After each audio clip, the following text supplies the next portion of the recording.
The shuttle door opened with a soft hiss. Lissa Grant took her first step onto the flagship Meridian. She was 19 years old and the youngest human cadet in the Galactic Defense Fleet. Her brown hair was tied back in a neat bun. Her uniform was perfect. The Meridian was huge. Its metal halls stretched far in every direction. Lights glowed blue and white along the walls. The air smelled different from Earth. It was cleaner but somehow empty. Lisa followed her escort, a tall alien called Thrix. He had green scales and 4 arms. He walked fast, and Lisa had to hurry to keep up. She tried not to stare at the other aliens they passed. There were so many different species here. Some had fur, some had tentacles, some floated instead of walking. Every alien looked at her as she passed. Their eyes showed curiosity and something else. Lisa knew what it was. They thought humans were weak. They thought humans were too emotional for military service. Frick stopped at a door marked Training Bay 7. "You will report here in 10 minutes, he said. His voice sounded like rocks grinding together. "Commander Voxten will evaluate your skills." Lisa nodded and went to find her quarters. Her room was small but clean. She put her bag on the narrow bed and checked her uniform again. Everything had to be perfect. 10 minutes later, Lisa stood in the training bay with 20 other cadets. They were all aliens. She was the only human. Commander Voxten entered the room. He was from the planet Kethra. His body looked like it was made of crystal. When he moved, light bounced off his surface in rainbow patterns. "Today we run Combat Simulation Alpha 7, Voxten announced. "You will work as teams. The goal is to protect a civilian transport from enemy fighters." The cadets split into groups. Lisa joined a team with 3 others. They entered the simulation pods. The world around Lisa changed. Suddenly, she was on the bridge of a small defense ship. Stars filled the view screen. A large transport ship floated nearby. "Enemy fighters approaching," the computer announced. Lisa watched her teammates work. They followed standard fleet protocols. They formed a defensive line between the transport and the enemy. It was textbook perfect. But Lisa saw a problem. The enemy fighters were moving in a strange pattern. They were not attacking directly. They were circling around. "They are setting a trap," Lisa said. "We need to change formation." Her team leader, a creature called Grix, turned to her. "We follow fleet protocols. Humans always want to change things. This is why you fail." Lisa bit her lip. She watched the tactical display. The enemy fighters kept circling. Then she understood. They were not trying to destroy the transport. They were herding it toward something. "Commander Voxten," Lisa called out. "Request permission to speak." The commander's crystal body flashed with annoyance. "Speak, human." "The enemy is pushing the transport toward that asteroid field," Lisa said. She pointed at the display. "There are probably mines hidden there. We should attack the fighters now, before they complete their plan." Voxten's light patterns turned red. "Cadet Grant, you will follow orders. We do not abandon defensive positions. But, sir, if we wait, the transport will." Silence. Voxten's voice boomed through the training bay. "You dare question my tactical decision. This is not some human playground. This is the fleet." Lisa wanted to argue more. She could see exactly what would happen, but she stayed quiet. She watched as the simulation played out just as she predicted. The transport hit the minefield. It exploded in a ball of fire. "Simulation failed," the computer announced. Voxten stormed over to Lisa's pod.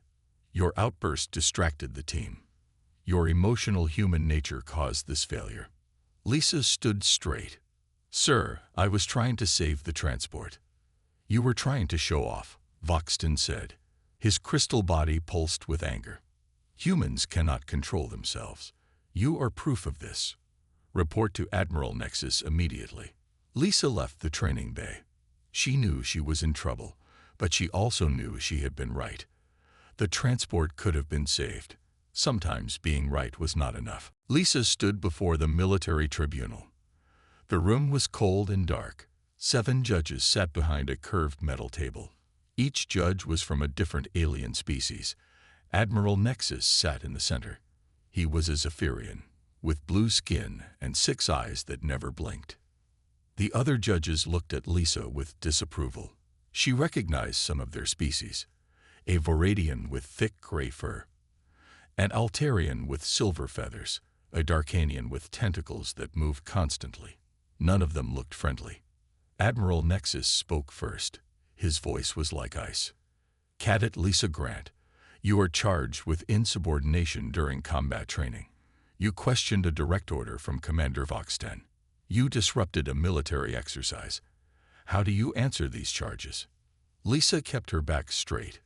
Sir, I accept that I spoke out of turn. But I saw a tactical error. The civilian transport was destroyed because we did not act in time. A murmur ran through the judges. The Voradian judge growled deep in his throat. The simulation failed because you distracted your team. You showed typical human weakness. No discipline. No control. The Altarian judge clicked her beak. Humans are new to the fleet. Perhaps we expected too much. Their primitive nature makes them unsuitable for military service. Lisa felt anger rise in her chest. She pushed it down. Getting angry would only prove them right. I respect the fleet and its traditions, she said carefully. I only wanted to save lives. Admiral Nexus raised one thin hand. The room fell silent. The question is not about your intentions, Cadet Grant. The question is about order. The fleet has survived for 10,000 years because we follow protocols. We do not question our superiors during combat. The Darkanian judge spoke next. His tentacles writhed as he talked. On my world, such behavior would mean death. You are lucky to be here at all. Lisa said nothing. She knew they had already decided her fate. Admiral Nexus stood up. The tribunal has reached its decision. Cadet Lisa Grant, you will spend 30 days in isolation. Complete isolation. No contact with any living being. No entertainment. No distractions. Only you and your thoughts. Lisa felt a chill run down her spine. 30 days alone. The aliens knew humans were social creatures. They needed contact with others. This punishment was designed to break her. Perhaps, the Admiral continued, this time alone will teach you discipline. You will learn why we do not tolerate emotional outbursts. Guards, take her to cell block 9. 2 security officers stepped forward. One was a massive creature covered in armor plates. The other looked like a walking tree. They flanked Lisa and marched her out of the tribunal chamber. The walk to the isolation cells was long. They passed through sections of the ship Lisa had never seen. The walls grew darker. The air felt heavier. Finally, they reached a heavy metal door marked with warning symbols. The armored guard pressed his hand against a scanner. The door groaned open. Beyond it was a narrow corridor with small cells on each side. The guard pointed to the last cell on the left. Inside, he rumbled.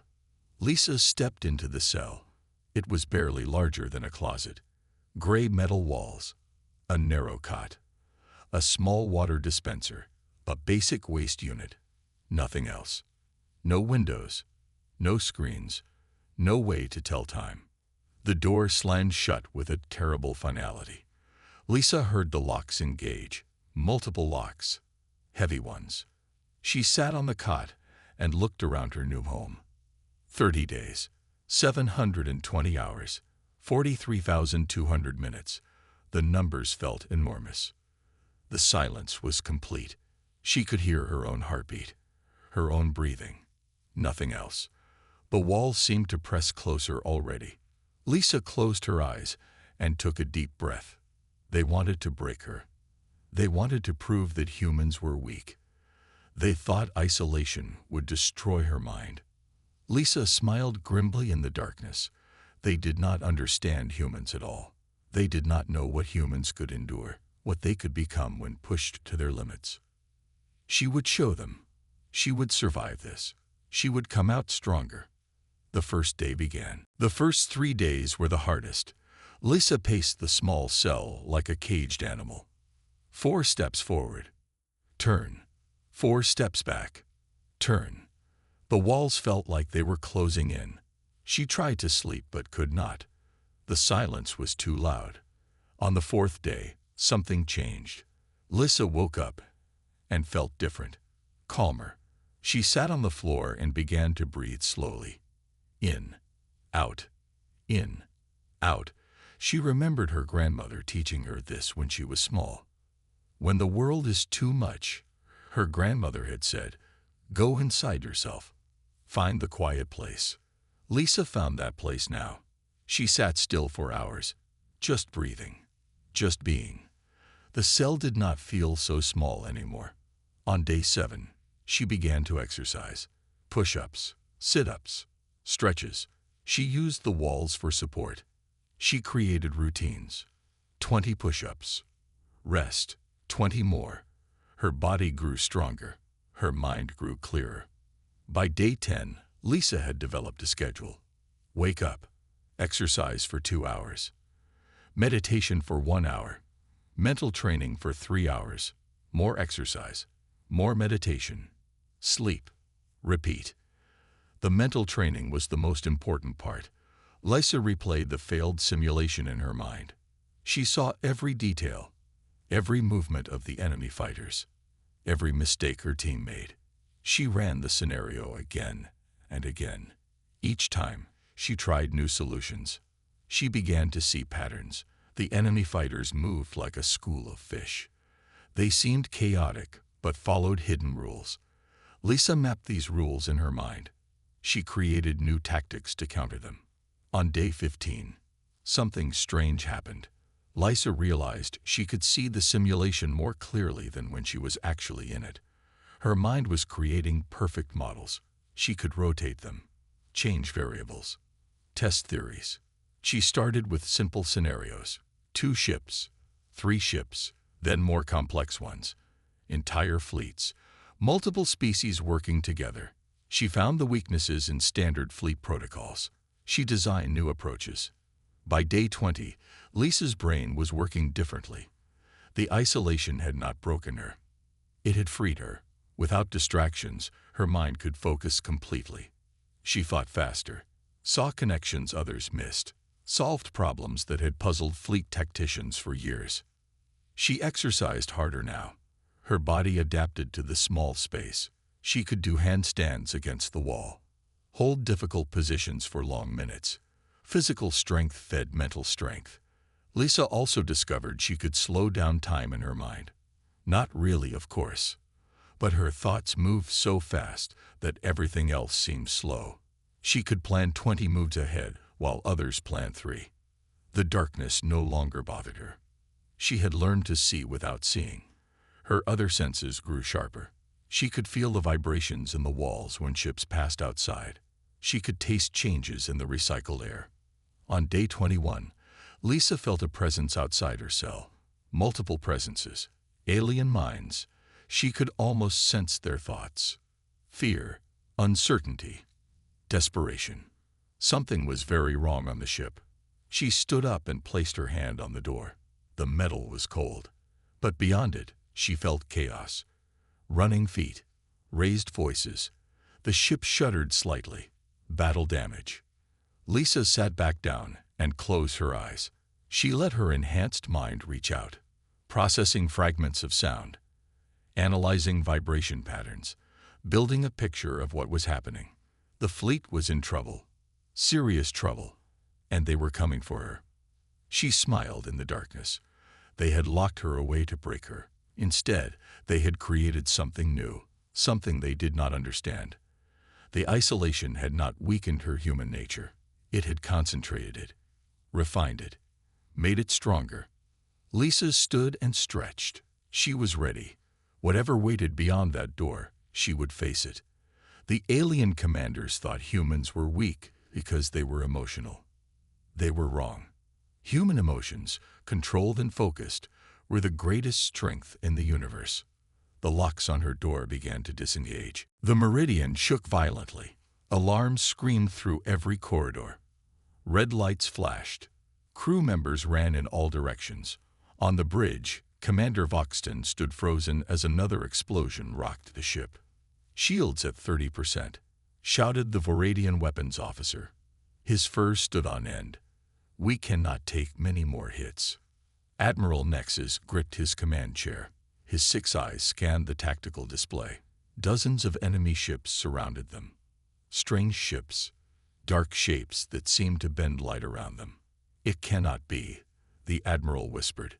"The Void Hunters. They were destroyed 1,000 years ago."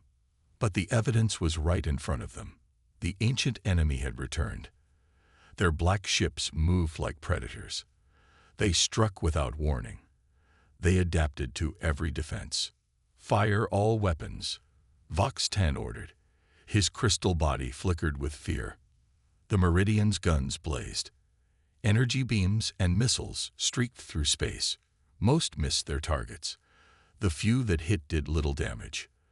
The Void Hunter ships seemed to absorb the energy. "They know our attack patterns," the tactical officer reported. "They move before we fire. It is like they can read our minds." Another Void Hunter ship appeared from nowhere. It fired a strange purple beam. The beam hit the Meridian's engine section. Systems began to fail. "We have lost engine 3 and 4, someone shouted. Admiral Nexus stood up. "Send distress signals to all fleet ships. We need reinforcement." "No response, sir. Our communications are jammed." The bridge filled with smoke.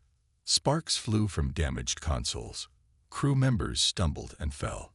The proud Galactic Defense Fleet was being destroyed. In the middle of the chaos, a young Altarian ensign named Kira spoke up. Her silver feathers trembled. "Sir, what about the human cadet?" Voxton turned on her. "What about her? She is in isolation where she belongs." "But sir," Kira continued, "she saw something we did not in the simulation. Maybe she can see something now." "Ridiculous." Vox 10's crystal form blazed red. "A human child cannot save us from the Void Hunters." Another explosion shook the ship. A support beam fell from the ceiling. It crushed a computer terminal. 3 more fleet ships exploded on the tactical screen. Admiral Nexus watched his fleet die. His perfect strategies meant nothing. His years of experience were useless. The enemy was too fast, too smart, too adaptable. "Sir," the Darkanian navigator reported, "we have lost half our fleet. The enemy is closing in." Nexus looked around the bridge. He saw fear in every face. Fear and confusion. His officers were paralyzed. They kept trying the same tactics, the same formations. Nothing worked. The youngest bridge officer, a Zephyrian like Nexus, spoke quietly. "Admiral, my grandfather fought the Void Hunters. He said they could predict our moves because we were too predictable, too rigid in our thinking." Nexus closed 4 of his 6 eyes. The words stung because they were true. The fleet followed protocols that were thousands of years old. They worked against normal enemies, but the Void Hunters were not normal. "What do you suggest, Ensign?" "We need someone who thinks differently, someone unpredictable, someone human." The bridge fell silent except for the alarms. Everyone looked at Admiral Nexus. Even Voxton said nothing now. Another Void Hunter ship materialized. It fired. The Meridian's shield generator exploded. They were defenseless now. "Sir?" the weapons officer asked. "Your orders." Admiral Nexus felt the weight of command, the weight of tradition, the weight of pride. He looked at the tactical display. 60% of his fleet was gone. The rest would follow soon. "Open the isolation cell," he said quietly. "Bring the human to the bridge." Voxton stepped forward. "Admiral, you cannot." "I can, and I will," Nexus cut him off. "We have tried everything else. We have followed every protocol. We are losing. If there is even a small chance the human can help, we must take it." The security officer nodded and ran from the bridge. The Meridian shook again. More systems failed. Time was running out. The cell door opened with a heavy groan. Lisa stood in the doorway. She did not blink at the sudden light. She did not stumble. She walked out with perfect calm. The security officer stared at her. He had expected to find a broken human, someone weak from isolation, crying, desperate. Instead, Lisa looked stronger than before. Her eyes were clear and focused. She moved with strange grace. "The bridge?" she asked simply. The officer nodded and led the way. They ran through damaged corridors. Smoke filled the air. Wounded crew members lay against walls. The ship groaned like a dying animal. Lisa observed everything. Her mind processed each detail. The damage patterns, the types of wounds, the fear in alien eyes. She built a mental map of the battle. They reached the bridge. The doors opened to reveal chaos. Officers shouted orders. Consoles sparked and smoked. The main view screen showed Void Hunter ships surrounding them like wolves around wounded prey. Admiral Nexus saw her first. Cadet Grant. "We faced the Void Hunters, ancient enemies we thought extinct. Our tactics have failed. Can you help?" Lisa walked to the tactical display. Her eyes moved quickly across the data. The room grew quiet. Everyone watched the human. "They're hunting," Lisa said softly. "Like pack predators. They separate the weak, drive them into kill zones." Voxton scoffed. "We know this, but knowing does not help us stop them." Lisa ignored him. She studied the enemy movement patterns. Her enhanced mind saw connections others missed. "They're not reading your minds," she said. "They're reading your patterns. You've been fighting the same way for thousands of years." She moved to a secondary console. Her fingers flew over the controls. "Watch their lead ship. It signals the others. Tiny energy pulses, almost invisible. But there's a delay, 0.03 seconds. The weapons officer leaned forward. "That's too small to matter." "No," Lisa said. "It's everything." "May I?" She gestured to the weapons console. Admiral Nexus nodded. Lisa took the station.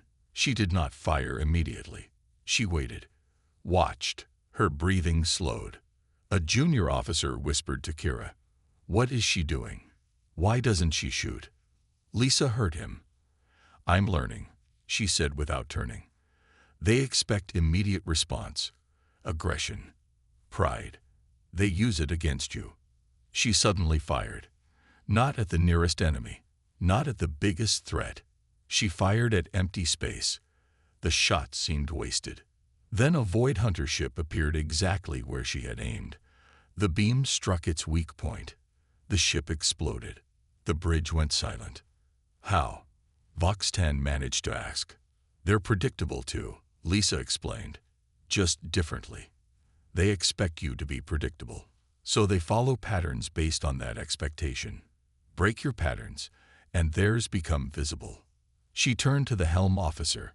"Random course changes, not true random. Fibonacci sequence. Start with 3-degree shifts." The helm officer looked at Admiral Nexus. The Admiral nodded. The Meridian began to move erratically. The Void Hunter formation wavered. They had not expected this. Lisa called out targets. Strange targets. Ships that seemed safe. Empty coordinates. Her shots found their marks. Enemy ships exploded or retreated. "Engineering." Lisa spoke into the comm. "Vent plasma from port nacelles. Make it look like damage." "But we're not damaged there," the chief engineer protested. "Exactly. They expect deception to hide weakness.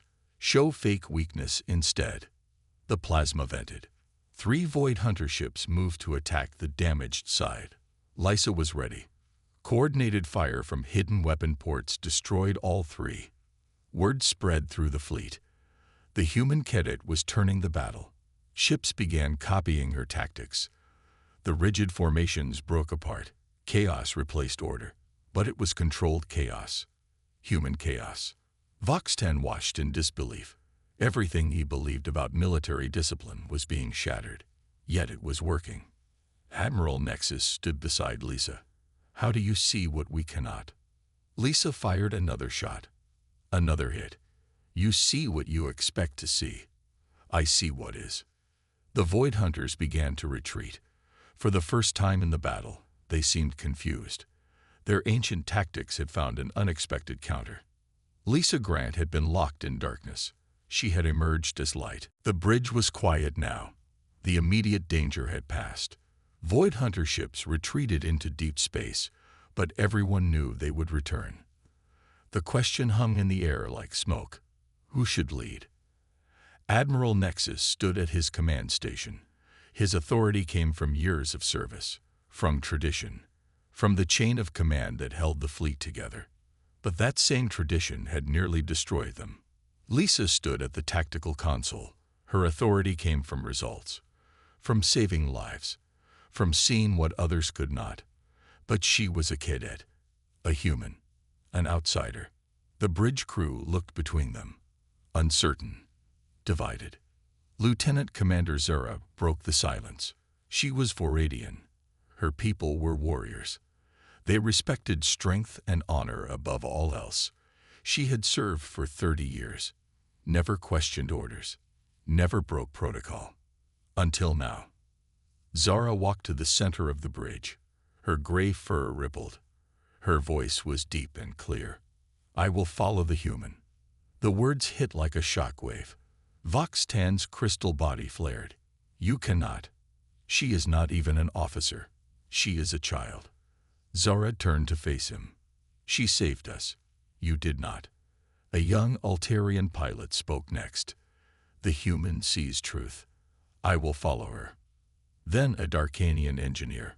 Her strategies work. I follow. One by one, crew members declared their choice. Not all chose Lisa.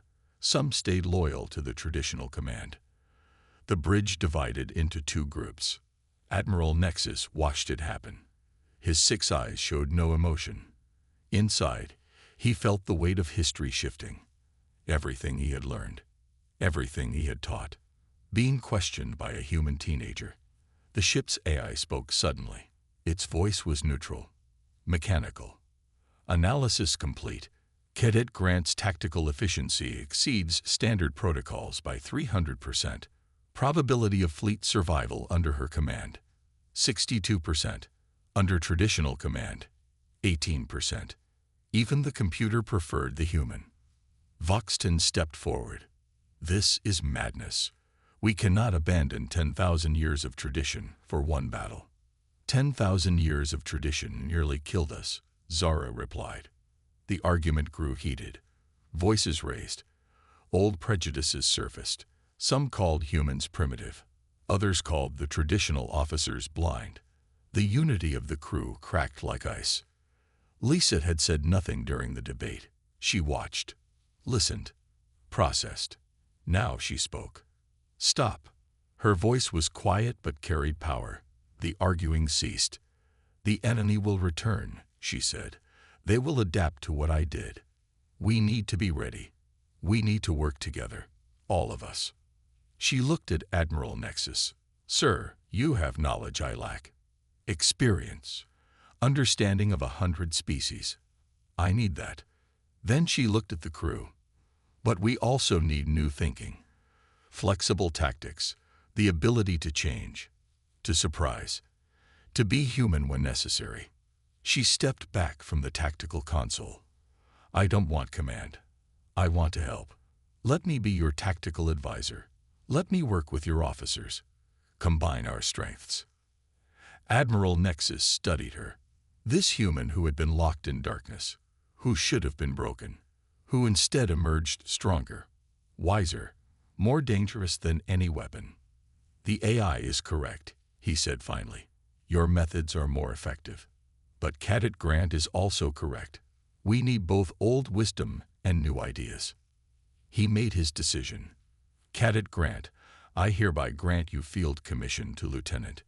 You will serve as Strategic Innovation Officer. A new position. You will work with all department heads.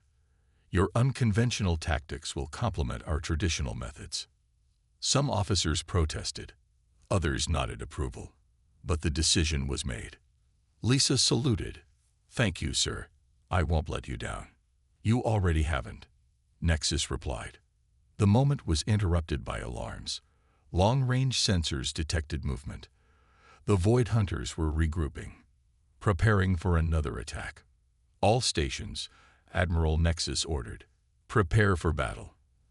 "Lieutenant Grant, your recommendations." Lisa moved to the tactical display. Officers gathered around her. Even Voxton listened now. They had chosen a new path, not abandoning tradition, not rejecting innovation, combining both. The bridge crew worked together, old experience and young insight, protocol and improvisation, structure and chaos, human and alien. They were ready for whatever came next. The Void Hunters returned with twice as many ships. They formed a massive crescent around the fleet. Their dark vessels blocked out the stars. This time, they were ready for Lisa's tricks. "They've adapted," Lisa said, studying the display. "Look at their formation. Wider spacing, overlapping fields of fire. They won't fall for the same tactics." Admiral Nexus nodded grimly. "Suggestions, Lieutenant?" Lisa's mind raced. She saw the whole battle like a chess game. Every piece, every possible move. We need to be unpredictable. Not just different from before, different from ourselves. She turned to the fleet commanders on the comm screen. "Split into specialized groups. Kethran ships in front. They're the best at defensive formations. Zephyrian vessels on the flanks. Use their speed. Voradians in reserve. Save their firepower for the right moment." Voxton surprised everyone by agreeing. "The human is correct. My people excel at shield tactics. We will hold the line." Lisa continued, "But here's the real plan. We're going to lose." The bridge went silent. Officers stared at her. "On purpose," she added. "They expect us to fight hard, to resist.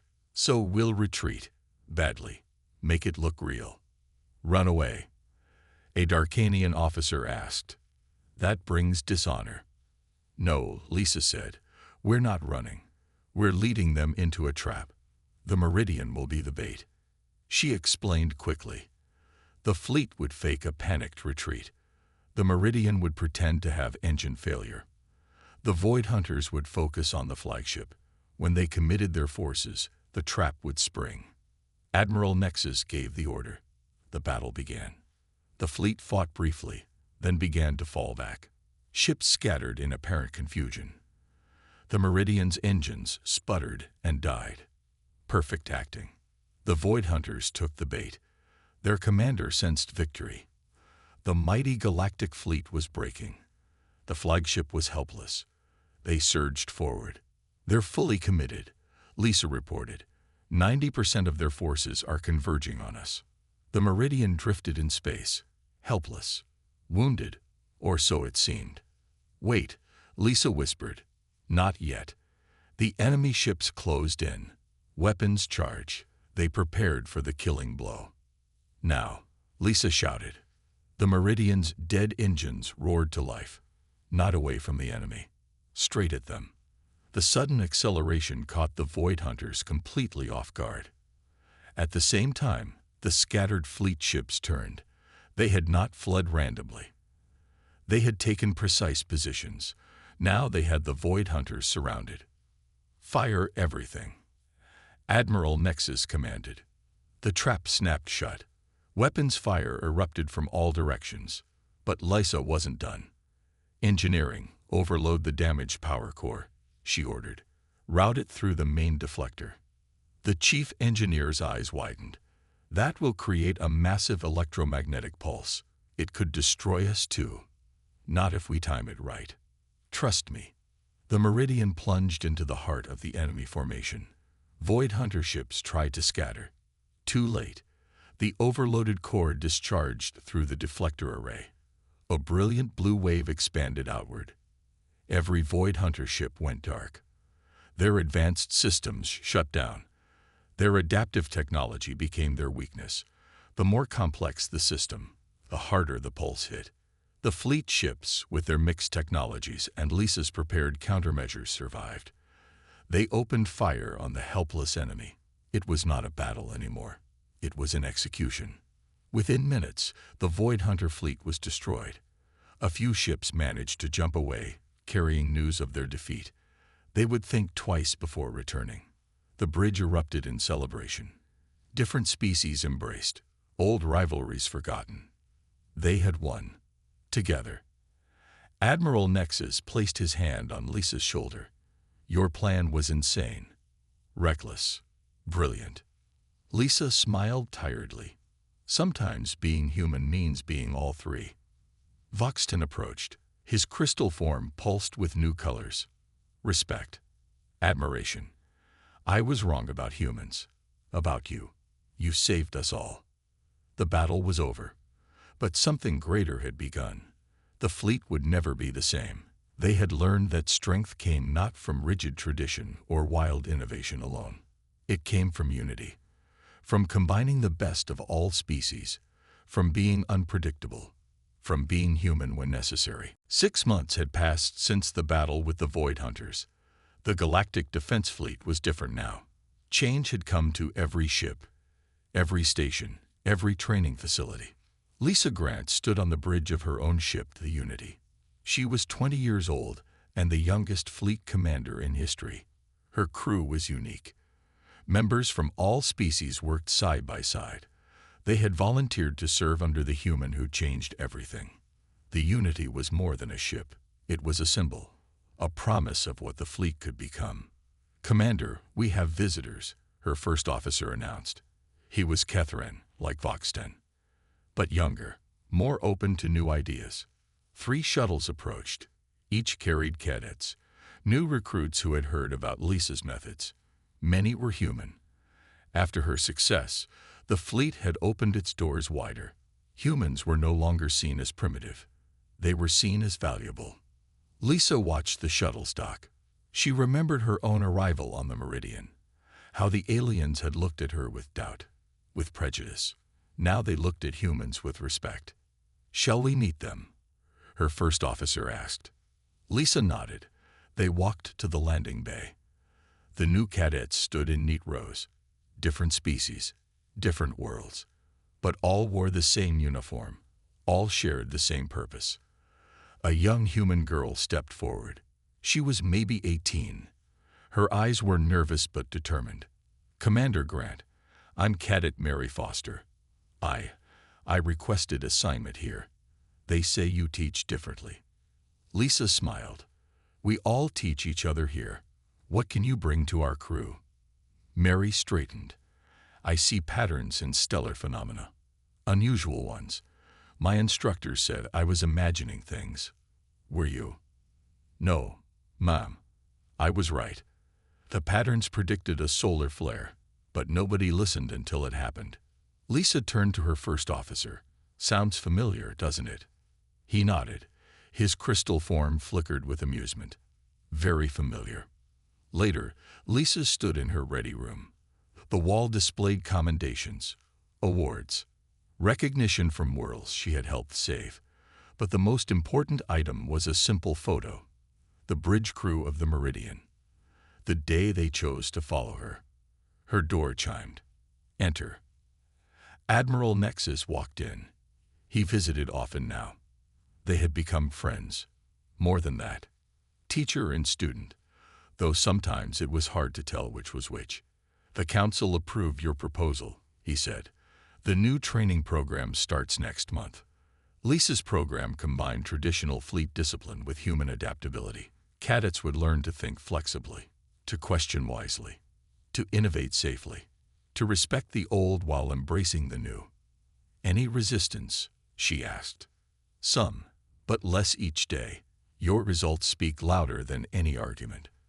They walked to the observation deck. Stars stretched endlessly before them. Somewhere out there, new threats waited. The Void Hunters were gone, but other dangers would come. Are you ready for what's next? Nexus asked. Lisa thought about her journey. From cadet to commander. From prisoner to leader. From human oddity to fleet legend. I learned something in that cell, she said. Being alone taught me about connection. Being locked away taught me about freedom. Being human taught me about unity. She turned to face him. We're all ready, because we're together now. Really together. Across the fleet, changes continued. Humans served on every ship. Alien officers learned meditation. Traditional tactics mixed with creative chaos. The rigid hierarchy softened into fluid cooperation. The girl who had been locked in solitude had become the leader who united the galaxy's greatest fleet, not through force, not through fear, through understanding, through proving that different didn't mean wrong, that human didn't mean weak. Lisa Grant looked at the stars and smiled. The future was uncertain. Challenges would come, but the fleet was ready. They had learned the most important lesson of all. Sometimes the greatest strength comes from what others see as weakness. Sometimes being human is exactly what the universe needs.